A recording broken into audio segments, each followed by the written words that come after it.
Good morning, children. Welcome back to the social session, children, where we were learning about the expansion of democracy in Burma. The old name is Burma and the new name is Myanmar.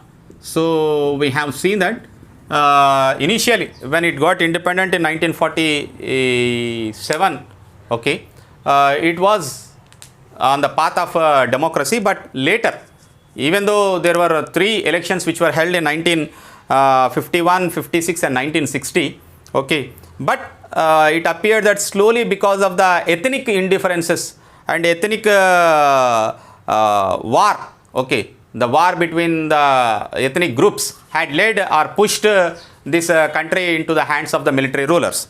It was the death of Aung San, one of the leader of the Burma independence movement, who was assassinated, and after his death it slowly went into the hands of the military rulers. So we have seen that the ethnic strife became complex in 1962, children. The elected government was overthrown by the military army general Ne Win, who took the charge of the country. He tried to nationalize all the country's industries and mineral resources, which were under the private ownership. Those all were nationalized by Ne Win. Okay, this is a good move, and free public health and education system were also established.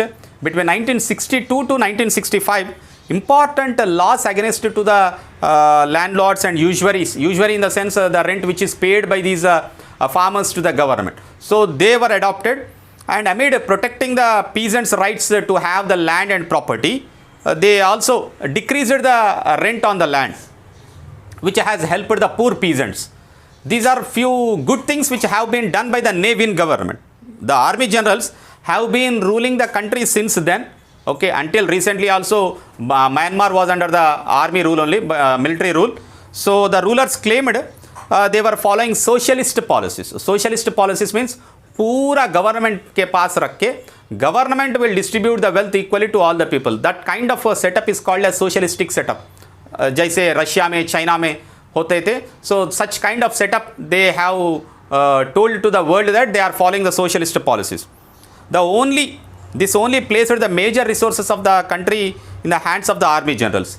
Unlike Libya, अभी लिबिया देखे थे हम पहले. So unlike Libya, where the army's rule led to the development of the development and welfare activities of the people in that country, Burma did not see any such kind of development and became a impoverished country where peasants were forced to sell their children to the army and work for them in the mines and even in the semi-servile conditions. These peasants, farmers' children were sold to the army generals, and they were made to work in the mines. They are made to work in semi-servile conditions. The conditions were so bad, the work culture was so bad, and they are made to work in such conditions. The generals who ruled Burma are also accused of gross human rights abuses, because they suppressed many of the civil rights there, and there were violations of the human rights. They were forcibly relocation of the civilians has taken place. They have a widespread use of forced labor in the mines and even in the Burmese industries, and including that of the children. Even the minors were also used to work in these industries, which United Nations already has passed a resolution for the children's rights all over the world, but those were violated in Burma.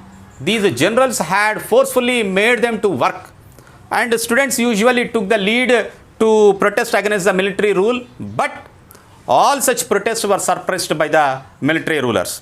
It was in 1988 a major protest against the army rule broke out.